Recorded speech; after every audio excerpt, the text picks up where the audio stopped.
UFC is set to make their debut in Halifax, Nova Scotia this Saturday night, and one of the bouts on the undercard we'll be looking forward to is a lightweight bout as Canadian Jason Sago will be taking on this man, Paul Felder. I guess you're going to be in enemy territory on Saturday night, Paul, but you're ready for it. Yeah, I'm excited. You know, I kind of thrive off the crowd, whether they're booing me, cheering me, it doesn't really matter. So when they start booing me and we make that walk, I'm ready to throw down and upset the crowd. Are you someone that when you're fighting, I mean, the crowd, it is noticeable to you, or do you shut that stuff off during a fight? I think now, at this point, I notice it a little bit. I still hear my corner and focus, but, you know, that's why I fight professionally. I mean, I like being in front of people and getting punched in the face and punching people in the face. So it definitely amps me up. Like in between rounds, you know, if I'm bleeding, I'll throw it on the mat. Like, I get excited for it, so I'm pumped. I read an interesting stat that you once went to acting school. Is this accurate? Yeah, it's true. I went to college for acting. Yeah. Oh, wow. So tell me how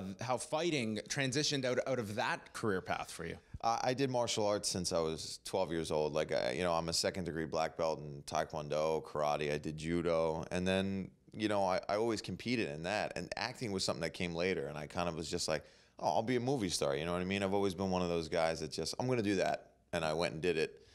It went really well, but then, of course, you know, my first passion was always fighting and competing. And right in the middle of college, I started competing again, doing amateur competitions. And then as soon as I went pro, it was just, I just kept going with it. Now, I've interviewed many fighters. Some are very uncomfortable with this process. You don't seem like one of those. So, I mean, is there a bit that you almost take from that when it comes to this aspect of selling fights, talking to the media that, you know, you have up on a lot of guys who this part is way worse than going into a cage? Yeah, I mean, you know, it's funny that you bring that up because I forget who I was talking to recently about that. And they're like, well, a lot of fighters freeze up. They might be the best guy in the gym, but then you put a crowd in front of them, you put interviews, you put a microphone in their face, and they're like, holy crap, I don't know what to do.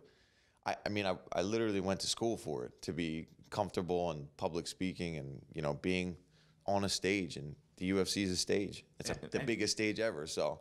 It is, and it's something that, I mean, fans identify with people that they connect, whether it be verbally in the cage. It's a unique combination that, you know, we see fighters ascend to. Now, making your debut here, tell us just a bit about getting that elusive phone call. I mean, tell us about just that whole process of finally getting the call. Yeah, I had just fought Saturday night for Cage Fury, which is the organization I was the champion at, and it was the next day. It was Sunday. We were out at the bar. You know, I hadn't drank in weeks and weeks, and we were cheersing. Daniel Gracie, my coach, was like, oh, you know, to the UFC, and I was like, whoa.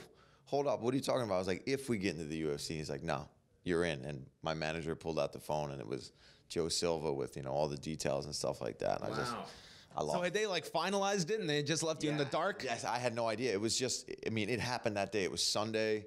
They got in contact with him. They're like, all right, we got to fight for him October 4th. So, I mean, 4 days later, I was back in camp, back to training right away. I had 4 days off. What was this camp like in comparison to past ones where it's like, you know, the fight at the end of this camp, obviously different than any other one?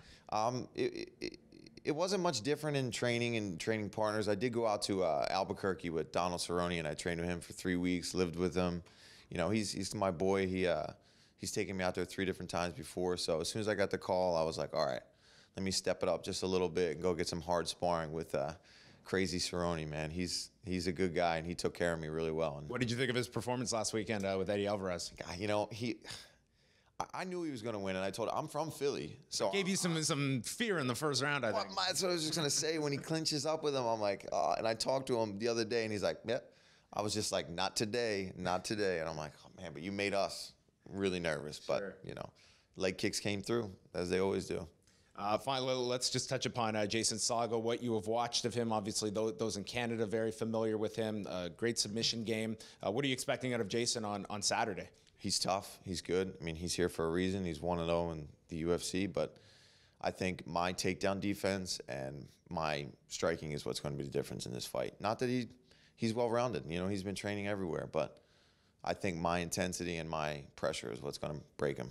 Awesome. Well, we're looking forward to it. Jason Sago and Paul Felder goes down Saturday night at the Scotiabank Centre here in Halifax, Nova Scotia.